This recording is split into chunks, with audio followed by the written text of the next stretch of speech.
Okay, but we are. Yeah, but you understand why.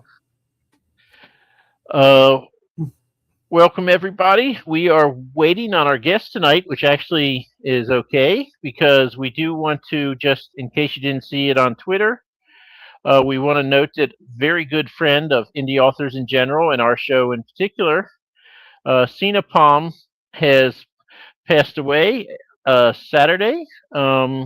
It was peaceful with her mother and sister. She will be very much missed.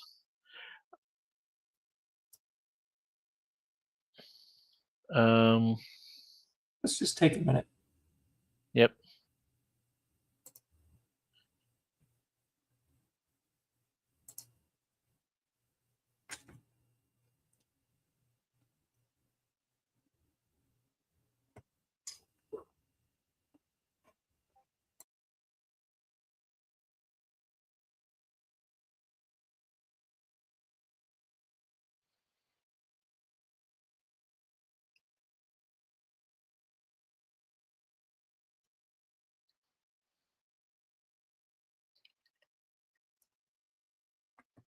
I think she would berate us for taking too long.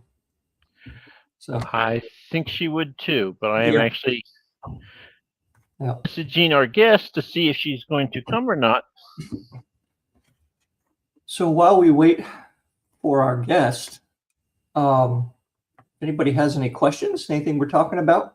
Last week we tried a new thing with a 30-minute writing sprint. That was kind of fun. Had about a dozen, 15 people, something like that show up. That was a good time. We will be doing that again tomorrow at 7 p.m. if your schedule allows it. And who knows, maybe we'll get romance or something like that. Something fun we've never ever written before. Hopefully it'll be romantic because I probably won't be there for it.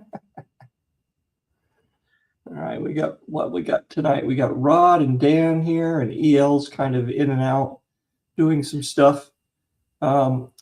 So what do you got going, Mike? You got some word on your latest book? So I got a 1 day turnaround on the proofreading of Proxima 2, the sequel to this book. Nice. Excellent. And it probably is going to be coming out in February, which means I probably should start telling people that. The launch I don't care so much about, other than I want to have a new book on my table when the Comic-Con start. So what's your schedule look like for shows this year? Do you have a lot scheduled? I have 11 scheduled. Good grief. The first one is Big Lick Comic-Con in Roanoke, the first weekend in February, which I will not have a new book for. For those of you lucky enough to get a table for that. Then I will be at Coastal Con in Wilmington, North Carolina on the first weekend in March, and I hope to have the sequel to Proxima Station there. I am also writing a Choose Your Own Adventure based in the Protani world. I don't know if it's grimdark or just very dark fantasy, but about half of all endings you die. So, it's uplifting. I have one day show. It's a very small little thing at like some church or something in Lynchburg in May. That's all I have scheduled this year because the wife and I are going to go down to North Carolina for a few days. I have to go to Vermont for my 40th class reunion. And there's some other. Oh, I got to go to Ohio to a concert in the fall. So my leave time is pretty ed up. So I think this will be a very limited show year. But as you can see, Mike and I are just trying to kill time until J D Blackrose comes on. If you're out there, JD, and wondering, text Mike, and he will give you the link if he hadn't done it already. And it's not unheard of that maybe he hasn't. Nope, no, I have this time. It's not my last night. I was like, hey, by the way, we got this date like 6 weeks ago. Maybe I should have checked in since then. But she did confirm, and she was on 40 minutes ago. So all right, but maybe she got a time zone messed up. She's in Ohio, Cleveland, so same time zone. She already lives in Cleveland. We can't give her too much stick.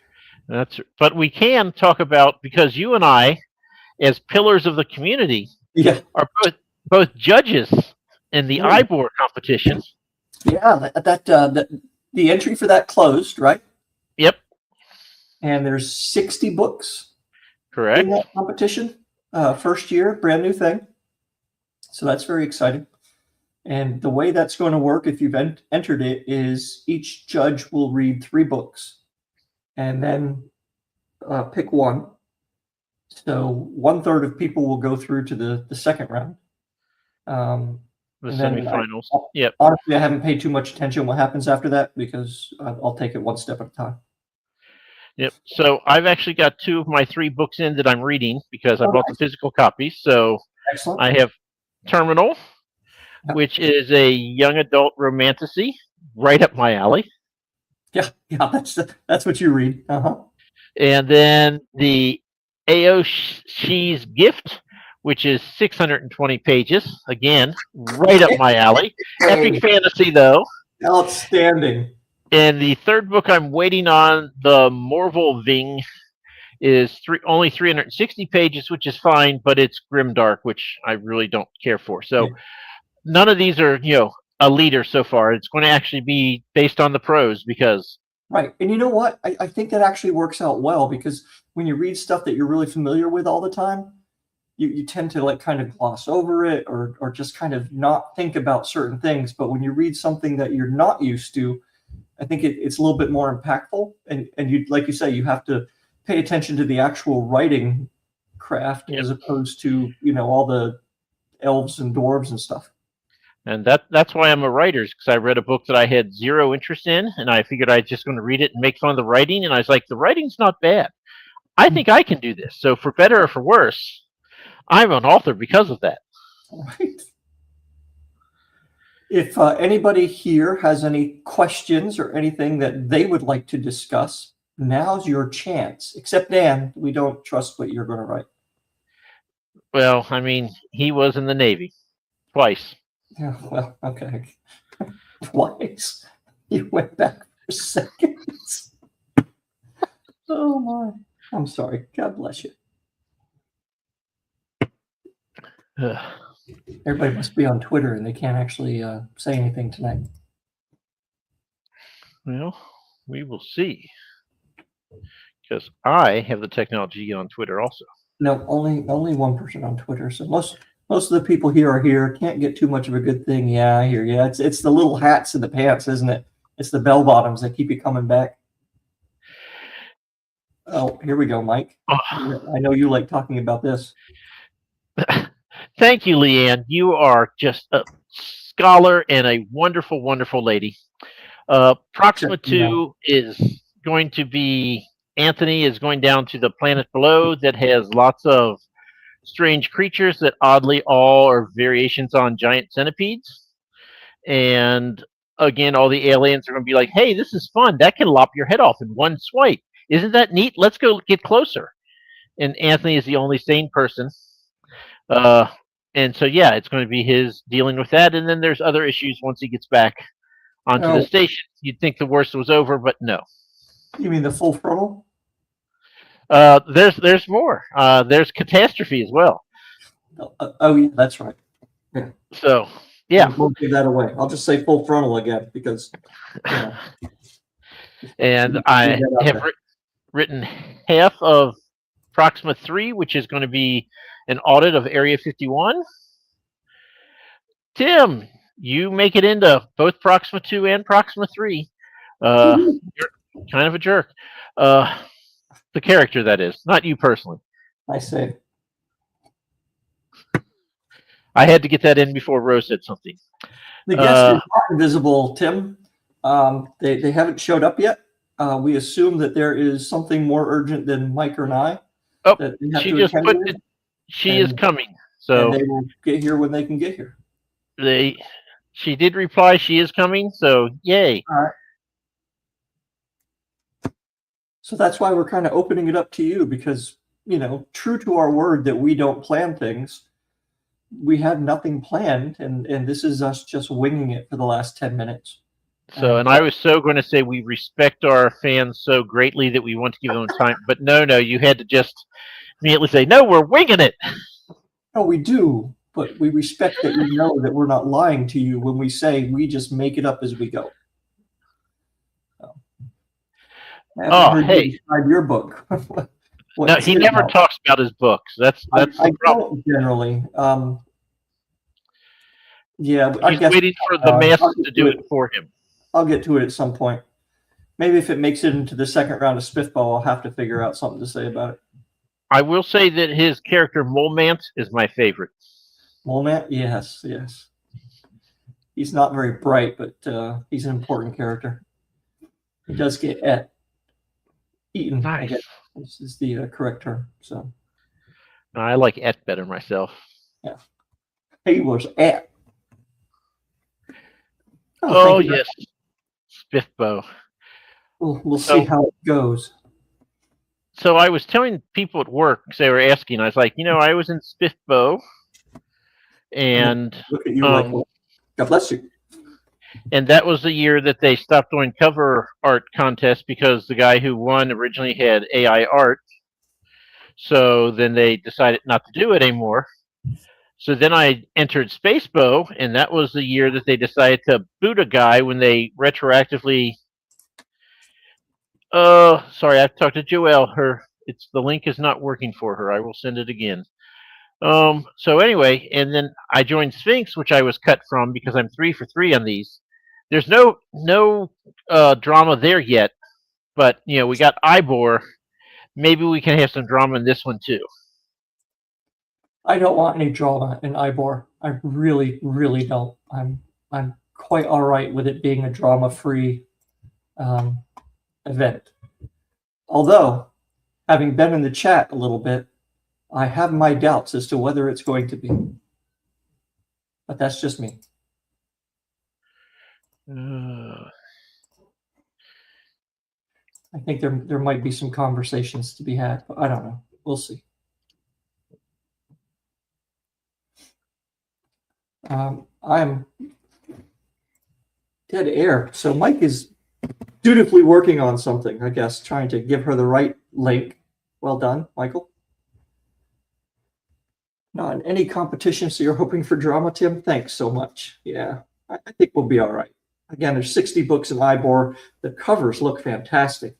I think the decision was made not to have a cover contest, though, just because the specter of potential for AI raised its head.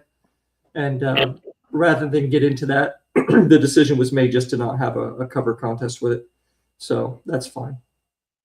But I'm glad that 60 additional authors who were able to get into Spiffbo have something that they can do, to gather up some reviews and get some notice out in their book. And when I get my books in, I will let you know what I have as well. So, woohoo! Is it really? Excellent. Thank you. Can you talk about that book, Ro? Yeah, tell us what it's about. I'm looking up reviews on Goodreads right now. So, How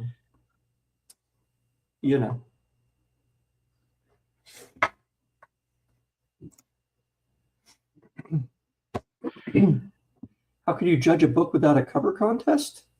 Well, we have to read the book, so the cover doesn't really matter. The cover could be ripped off. It's inconsequential because we have to read them. There we go.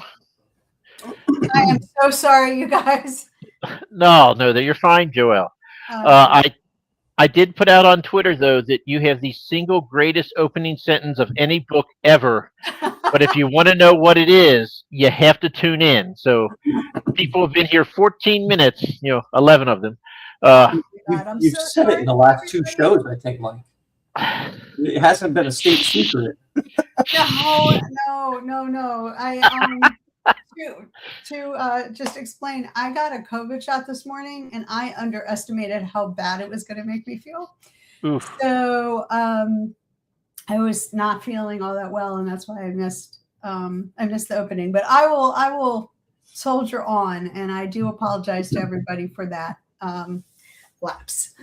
Well, again, we figured that amongst all the possible reasons that you could have, ranging from a COVID shot to a scratchy foot, all of them rank well ahead of us in the order of precedence of things you need to take care of.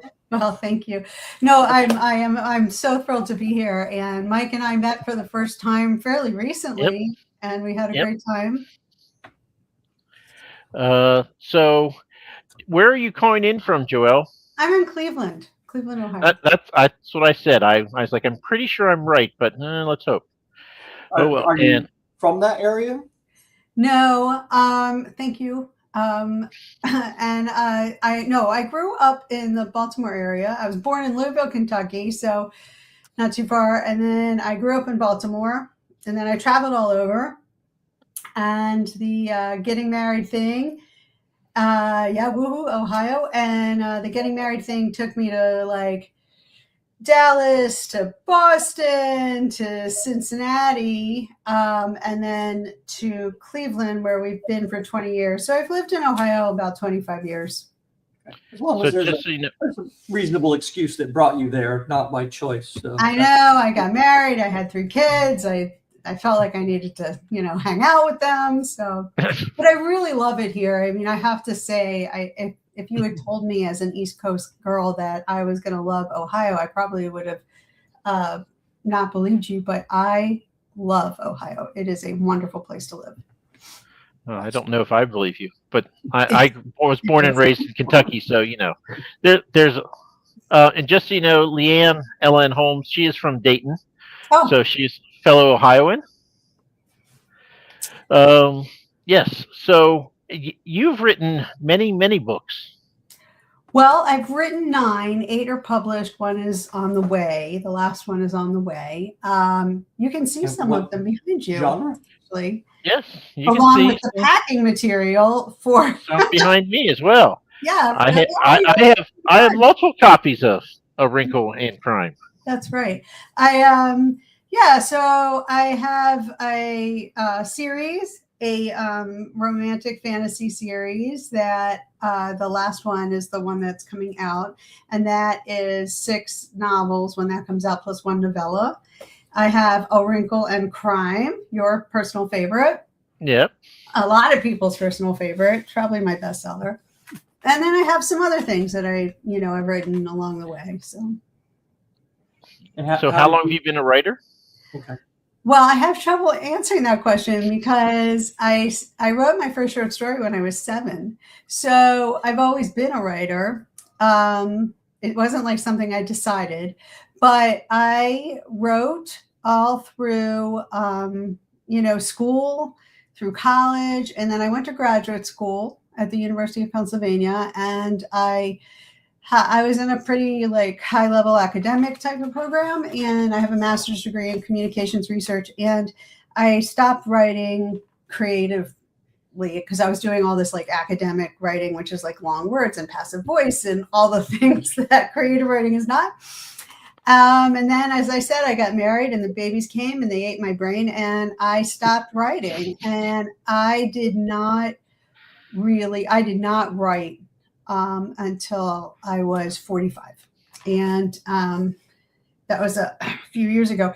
So I decided at 45, I looked at the fact that my oldest child, my son, was getting ready for college. And I thought, oh my God, I got to do something for me. I can't, all I've done is pour my creativity into these 3 children and they're great. It worked out really well. But I knew at that point that they were leaving.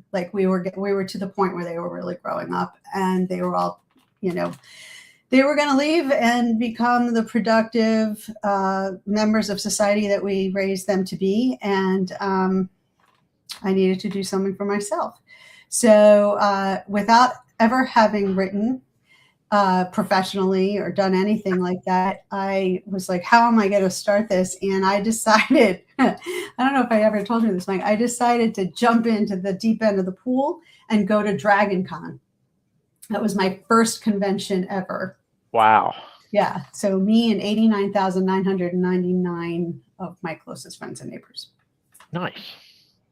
So yeah, I actually started writing at 46. So yeah, so and one day we'll both cross 50, but that's a ways away still. Yeah. Sure. Almost 350 is way in the background in the rearview mirror. I know we have to talk about books and everything. I would almost rather talk about what you did for communications research studies. Oh, well, I after my after getting my master's degree, I wound up working. I had a job or two here and there, but then I wound up working in health communications, and I first worked in mental health, and then I worked in vascular health. And in both of those areas, research, understanding medical research, understanding how to read it, how to research it, how to look into, how to do PubMed searches and understand what the heck you are reading. This all mattered. And in my, the job I had, I no longer work full time, but at that time I worked for a vascular health company for 13 years, and I helped establish their first scientific advisory board and co-authored some papers and just did stuff like that. And having that master's degree proved invaluable. So, I didn't really plan it. It's just the way it happened, and it was great. I mean, going to graduate school taught me to think, and that's really what helped. Now, all of your kids are grown? Yes, they're all in their 20s. Okay, so correct me if I'm wrong. My kids are like 19, 23. I realized this year that one of the coolest things about having children who are grown is that you don't know what you're getting at Christmas anymore. That's very funny. The package could be anything. I guess, that's true. I guess that could be true. Like they have their own bank accounts, right? So they can buy you things. That's true. My kids still tend to ask me what I want because, I wanted a 3-quart saucier pan. So, they're going to have to ask me for that. It's so much nicer than going to get it yourself and then giving right, it. and then right, exactly. Oh, look at this very nice Mother's Day gift I got. Right. Oh, actually, I have been remiss. I did not put this. That is your website there, slipperywords.com? Slipperywords.com, yeah. All righty. See, I did that ahead of time and just didn't hit the play. Now, that doesn't look anything like jdblackrose.com. What brought on but you that? could go to jdblackrose.com and you would get to the same exact place. Sure. Because I own that URL too, and it redirects. But why Slippery Words? Just there sounds like there's a story behind it. So when I came back from that first Dragon Con, I knew I was not really ready to. I mean, I had to start from the beginning with writing. Like I had no craft. I had all instincts and no craft. And I decided that the way I was going to interact with the authorial world and the publishing world was I was going to start a blog. And what I knew about starting a blog, you could fit into a thimble. I mean, I knew nothing. But I knew there was this thing called GoDaddy. And so I went there, and you guys have all seen the movie Pretty Woman, right? Yeah. Mike probably hasn't, but I have. Yeah, that was in the 80s or 90s. Yeah, I saw that one. It was a minute ago. So when there's a part of that movie where Julia Roberts is eating escargot for the first time, and one of them slips and flies out of her hands, and the waiter grabs it out of the air and puts it behind his back, and she says, "Slippery little suckers." And that's how I felt about words, that they are slippery little suckers. Trying to find the right one is they just slip right through your fingers. And so I called it Slippery Words. And it's very funny because there's a consortium of artists that includes a man named Dan Dos Santos, who does all of the cover art. He's amazing. He does all the cover art for Patricia Briggs's books, if anybody is familiar with her work. And that consortium has the URL Muddy Colors. And so we joked that they were muddy colors and I was slippery words because, two sides of the same coin. And I think that actually is a really nice description of it. And it's more apt the older you get, how slippery words become. They just, sometimes they don't come. I was just talking to my husband earlier today and could not remember a word. There you go. And it's, it's just something we all deal with. So there's your lesson, kids, children. So I read an article 25 years ago, and they said that the older people get, like when they're at work, that when they can't think of like the right word, they'll just stay quiet instead of talking at all. And then you really miss out on their expertise because they're just embarrassed they can't remember this one stupid word. And I promised myself, I'm like, oh no, I will never do that. I'll be like, the word, it means the, and I will just stop everything. And I do that now, and they're like, oh my God, please someone give him his word. And I'm like, nope, I read an article 2.5 decades ago, and I promised myself I was never going to do that. So here we are. Well, the thesaurus is your friend. I think one of the things that I have learned as an author that has nothing to do with age, but just in terms of, again, craft, a little bit of story craft, is that we all learn to get rid of our adverbs as much as possible. We learn to get rid of the word very, get rid of the word really, something's not really bad. It's horrendous. And just, it's my personal kryptonite. So, and even, I have discovered I use the word even a lot. So, you learn to search for those words and start plucking them out because they typically don't even need to be there. But we all have words and phrases that we use regularly. And when you're writing a book over a period of months, thank you so much. It's funny words slip into a story too. So this last book that I was reading, that I was writing, I discovered I had used the phrase above my pay grade 3 times. You can use that phrase once, but you have to go and find all of those and take them out. Now, you don't do that on the first draft. You don't even do it really on the second, but by the time you're going through that book for the 3rd time and you're starting to do real editing and proofing, those things they've got to go. So, and you can't even always recognize them. That's what an editor can help you with. Well, one of my first book, I think I used the word quick or some version of the word quick like 61 times. Right. And I just had to go through. It's like, no. And thesaurus.com is absolutely a tab that is open every time I write. Always. Yeah. You should try Word Hippo. It's similar, but it actually will give you phrases that mean the same thing. It has a wider selection. Yeah, Word Hippo. I don't know why it's called that, but it's a great site. Word Hippo. That's good. I'll have to look into that. So I read a book that was, I won't say who, it was edited by a very well-known editor, and they used the word, what was it? What was it? Redoubled. The author used the word redoubled like eight times in one book.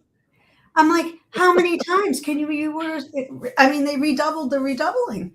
I mean, it was ridiculous. And I felt like it's just not, like, that's a word somebody should have caught. It's not really the author's fault.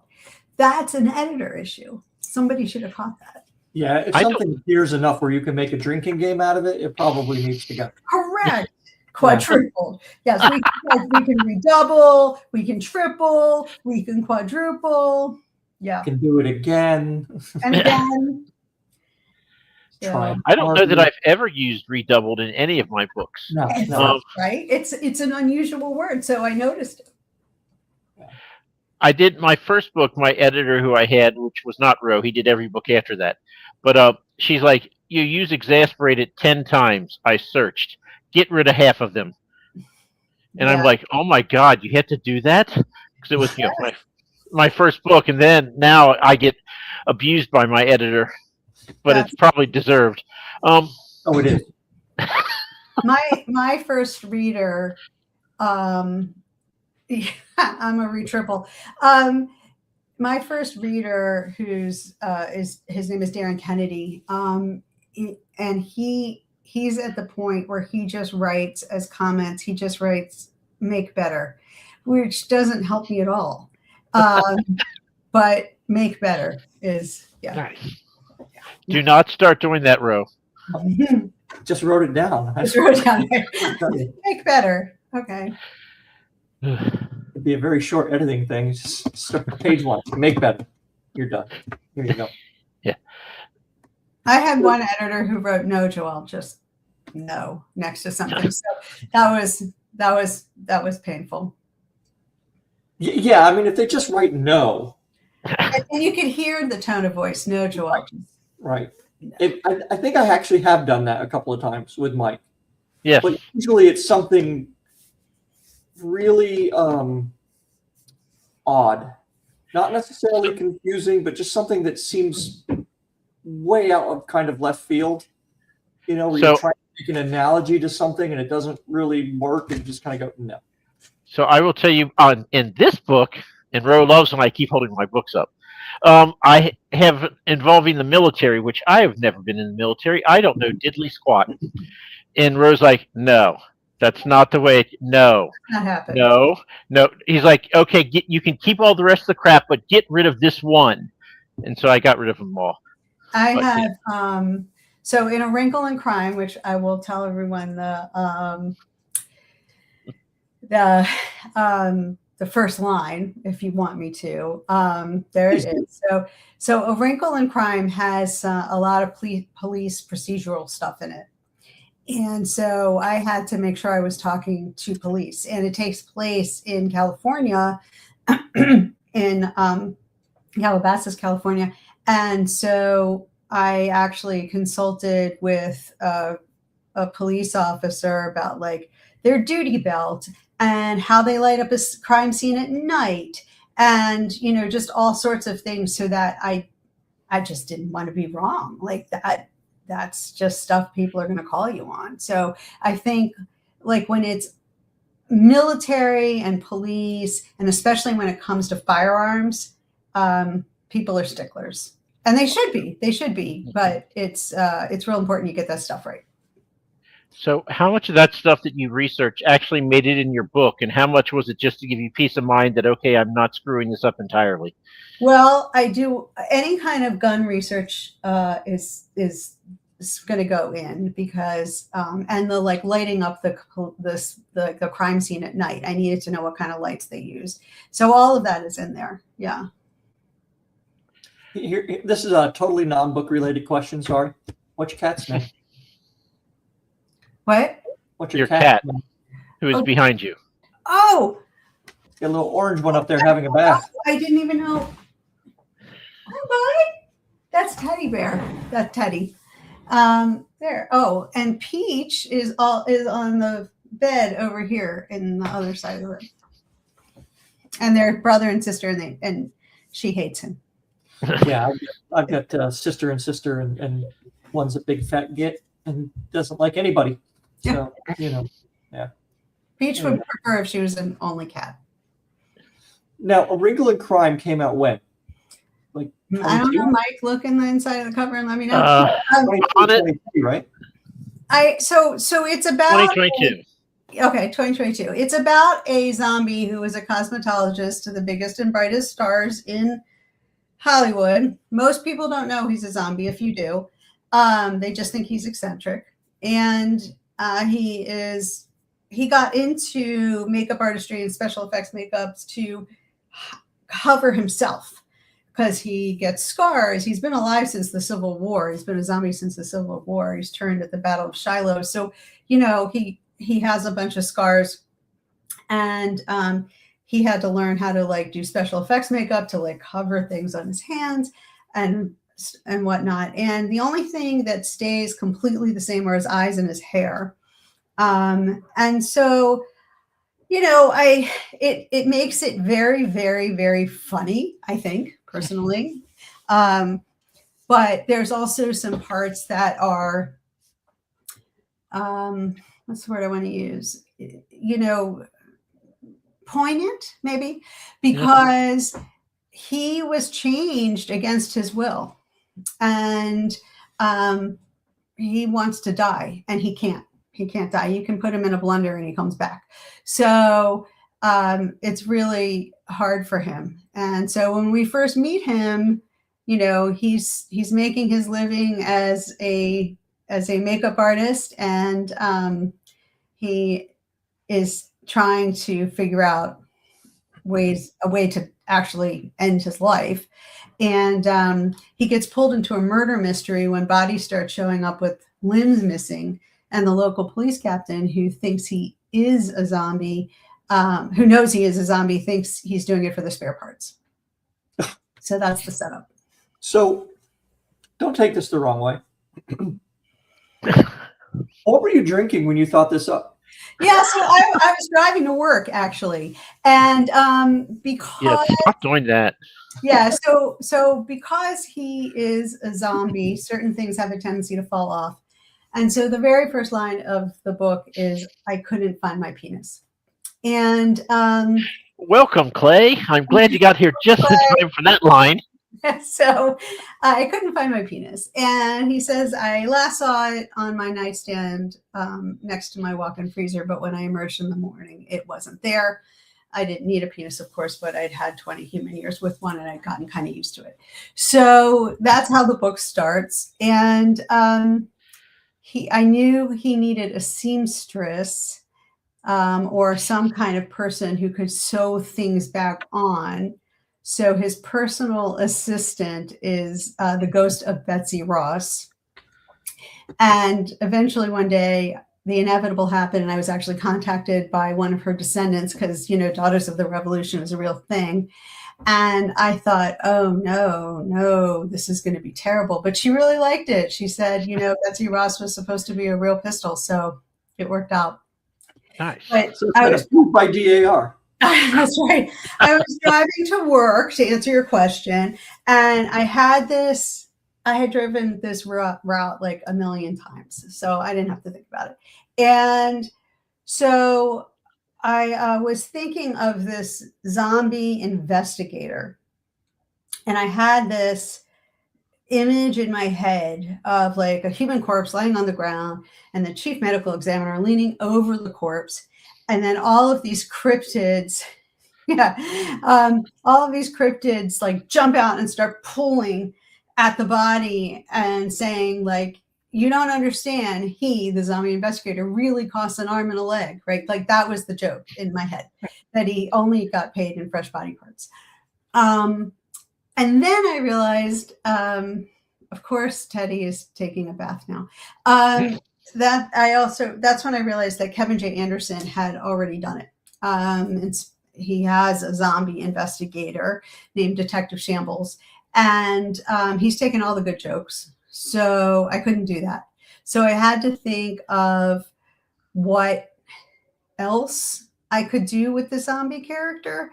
And at the time I had, I don't know why, an obsession with YouTube makeup tutorial videos. So I just made him a makeup artist and cosmetologist. So is he still a detective, or is he like the person who helps the detective? He's a lay person who gets pulled into a murder mystery, which he does not want to do. But he has to clear his name. Now, is it just a one-off, or are you going to make like a series of those? Oh, no. So it's 4 novellas in that one compendium that Mike has there. It's actually 4 novellas, and that's why it's so thick. It's actually a pretty heavy book because Yeah. they're each like 30 some thousand words. So, times 4, it's like 120,000 word book. But it reads like a novel, like start to finish. These were recently turned into, just this past year in June, they were released, turned into audiobooks by Sound Booth Theater. And if I cannot say enough great things about the work that Sound Booth Theater did. So that's where you have to get them. The first novella, Pluck and Cover, is free because they all have pun names. So Pluck and Cover, Hide and Chic, Cut and Dyed, and Pose and Cons. And then the whole thing is called A Wrinkle and Crime. So I got really into the puns. And Sound Booth Theater is this incredible audiobook narration company that has done Dungeon Crawler Carl, if anybody listening knows who knows Yep. those books by Matt Dinneman, and that's pretty much like what made them put them on the map. And they did my books too. So now, is this the genre that when you started writing that you wanted to be writing in, or is it just something that idea coming to you needed to be written? I always knew I wanted to write urban fantasy because I like to read urban fantasy. I didn't know I had any kind of gift for humor. I did not know. That started to come out as I wrote the character because he's just funny. And I've done a bunch of short stories for anthologies with him too. So always keep him. It's light and very funny, but also poignant. So what's the latest thing you're working on? Well, I just finished, as I said, I literally just finished Angel Flash, which is the last book in my series. And Demon Kissed is the first one. If anybody's interested, that's the first one. And then it's Fate Crossed, Hellbound, Samhain's Bargain, Wish Magic, Pinky Promise, and now Angel Flash.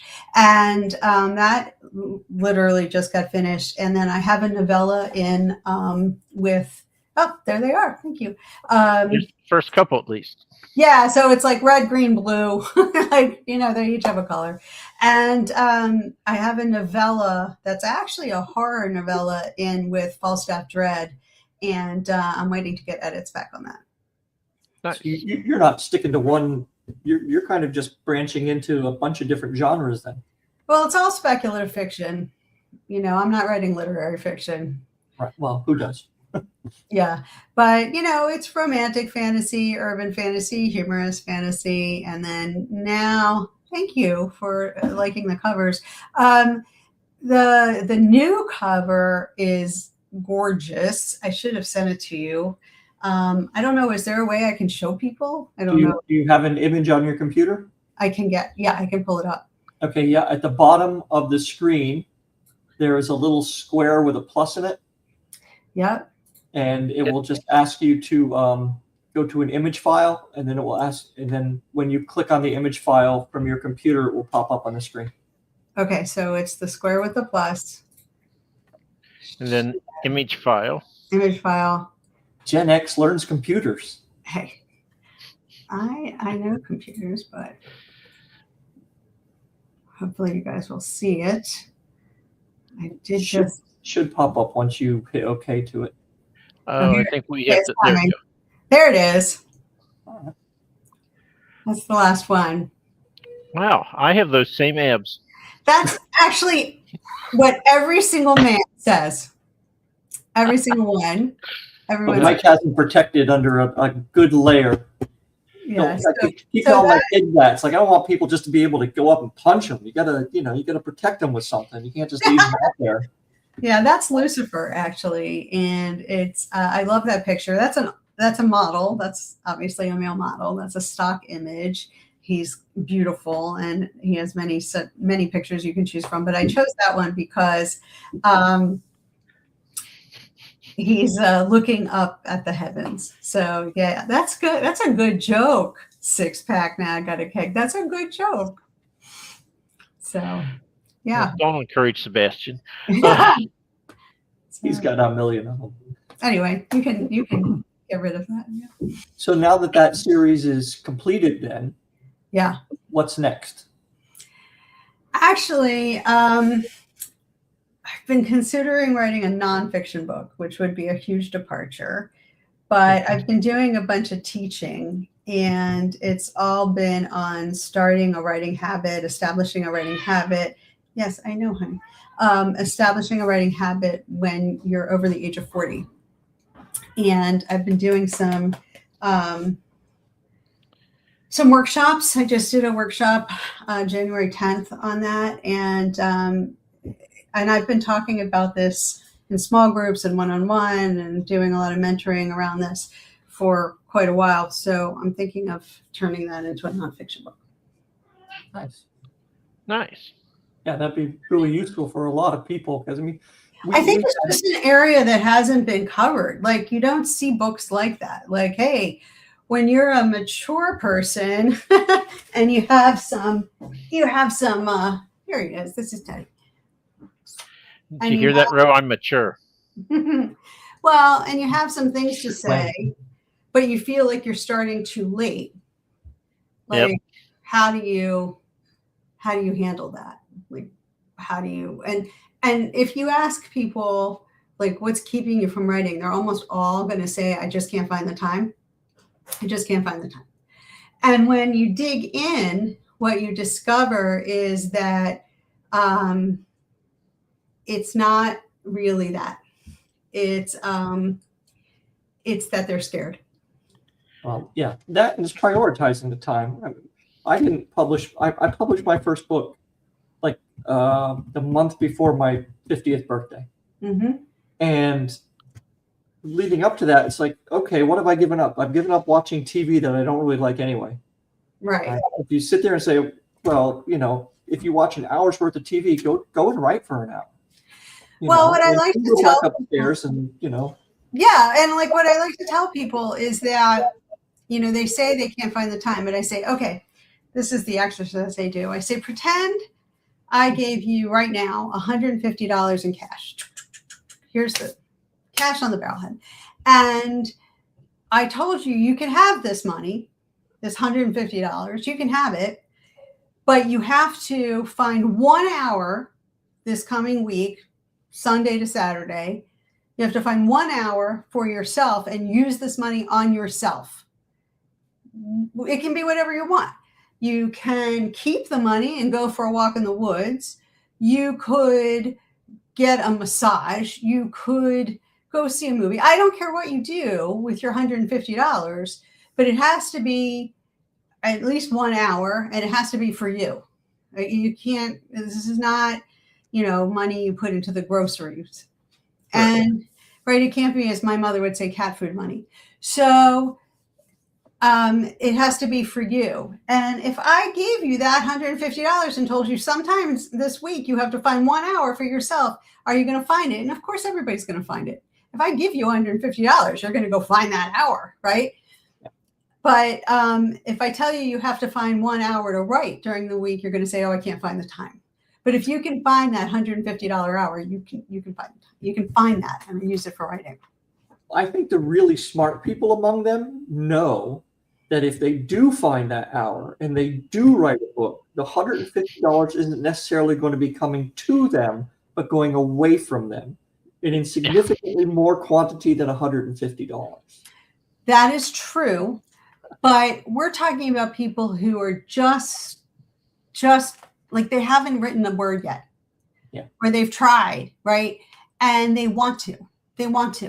And their excuse isn't, it's too expensive. Their excuse is, I can't find the time. Yeah. Oh, yeah. Yeah. I think also they just kind of, in their head, everybody is trying to write, you know, the next Huckleberry Finn. And well, that's such a good point, because so I just did this big thing. It was like 50 people there. The room was full, and it was at my local library. And a woman came over to me and said, I haven't started writing. Just think about this, because I'm afraid to go on book tour. No need to worry about that. I said, well, have you written anything? And she said, no. I said, so you are so far away from book tour that I don't even, like, book tour is not even it's not visible. It's so far down the road. And maybe after you spend a year writing a book and editing a book and selling it to an agent, if you do that, and getting it published, 3 years later, you might feel really good about going on book tour, but you haven't written anything. So that's a perfect example, though, of how we let these projections, these fears that are just complete projections, they're nothing to do with reality, how we let them impact us now. And yeah, I mean, book tours, I told her also, I see Sebastian said this, book tour, what's a book tour? Like, I've never gone on book tour. And I've written 9 novels, so that's never happened. And Brandon Sanderson's college lectures are great. I love them too. And I think that, you know, it's very easy to let these things that aren't really reasonable fears stop us. And so we have to get over that. And I tell them, I said, okay, what are we afraid of? You know, we're fear of failure, right? Fear of looking stupid, maybe. Fear of revealing something about ourselves, our innermost selves, and being rejected. We have all of these fears, right? And I tell people, they're all going to happen anyway. You're going to fail, right? You're going to get critique. You're going to be rejected.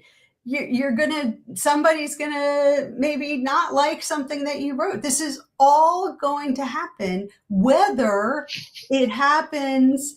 Well, I don't know about that one, but it's going to happen whether you start today or you start a year from now. Does not matter. Yep. All you've done is lost time. I think some people might actually have a fear of success as well. Yes, somebody mentioned that very specifically, a fear of success. And I said, well, you know, we're just talking about starting a writing habit. So depending on how you define success, like it could be that you just start a writing habit and you journal every night. Right. And that's all you have. That's all you want to do. Or you could use a pen name.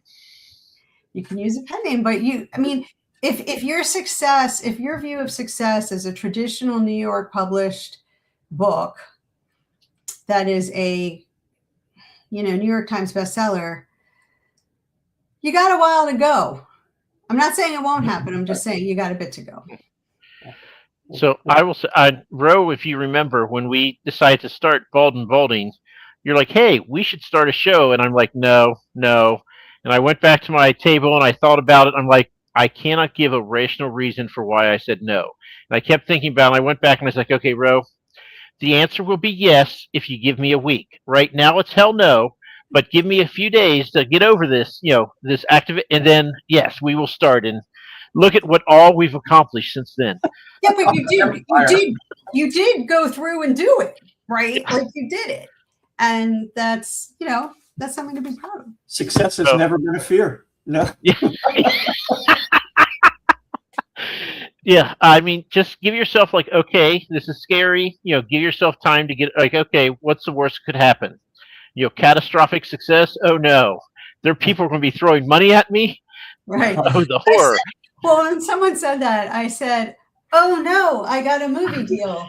Like, oh, woe is me. I have to get a new suit for the red carpet premiere. So, it's really. That's what it really winds up being. It's all about fear. I had something and it left me. Here we go. Every night. Just like those words. I had a thought. So, and I just want to interject here. If you're thinking about you want to start writing, tomorrow night, Ro's random writing prompts will be at 7:00, where he will spin the wheel and there will be some.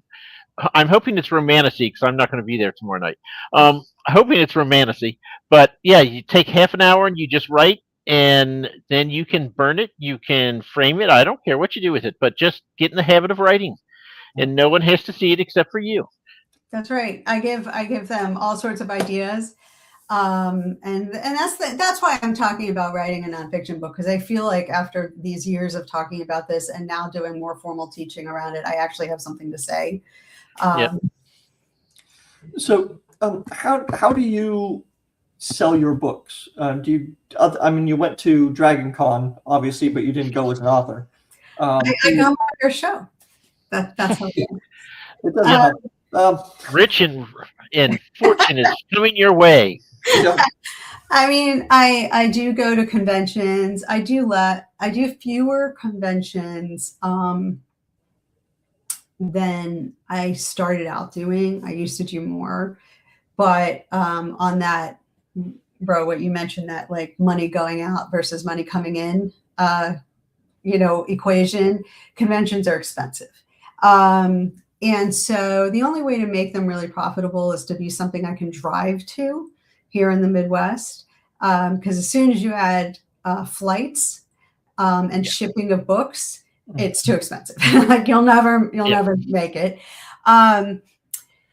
So there are a couple that I go to that are loss leaders, basically. I'm going to Coastal Magic in February, which is in Daytona. Very excited about that. Great, incredible group of readers, like Uber readers. It's small. It's like 300 people, and they're like the top 1% of readers. They read everything, and they're amazing people. So I did that 2 years ago. I'm going back. I do Dragon Con for sure, and I try to do some local conventions. I have to say that my two biggest swing and misses at conventions were both in this little state of Ohio, in Columbus, and what was the other one? Cincinnati. Yeah. Your most expensive ones? Is that what you said? No, but just the Columbus was a few years back. It was HeroCon, something like that. Fanboy Expo. A fanboy. Okay. Yeah. And there was just nobody there. There were plenty of vendors, but there was nobody showed up to go to that thing. It was amazing how empty it was. How close was that? After the pandemic? It took conventions in Ohio quite a while. We lost some that have never come back after the pandemic, and it took them a while to recover. Now they have, but it did take it a while. Yeah, I don't remember when it. So, JD, have you ever done Cincinnati Comic and Expo? I have not. That is actually a great convention almost every year, except for the 1 year that Roe went. Oh. Yeah, Mike's like, oh, this one was great. I made this much, and that was fantastic. I did great 2 years in a row. The third year, I made like 60% what I'd made the previous year, and that was, of course, the year that I talked Roe into going.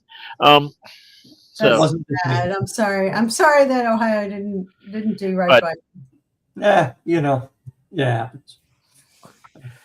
But it's actually a great convention, by the way. You should look at it. Check it out. I have applied to the Columbus Book Fair, which I've never done this year.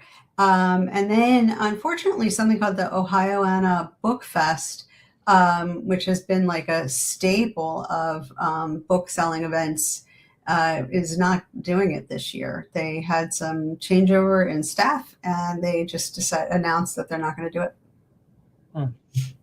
So do you do any like ads online or anything? No. Nothing like that? No, because I have never, ever been able to figure out a way to make them work at the budgets that I have. So I work part-time at a library. Okay. I make very little money now. I used to make a lot more, because I had this big full-time job, but, and I'm sorry to hear that. Yeah. They just canceled it. It's annoying. But, I went, and in fact, I did Facebook. I ran Facebook for the company, and I had a budget of about $32,000 a day.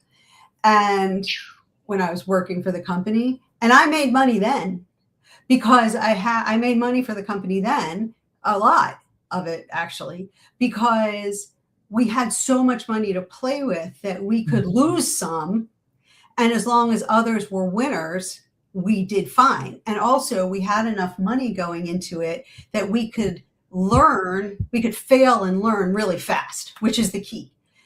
But at the budgets that I have as an individual author who works 20 hours a week in a public library, I don't have that kind of money. Nobody. Very few people have 32 grand a day to throw at something.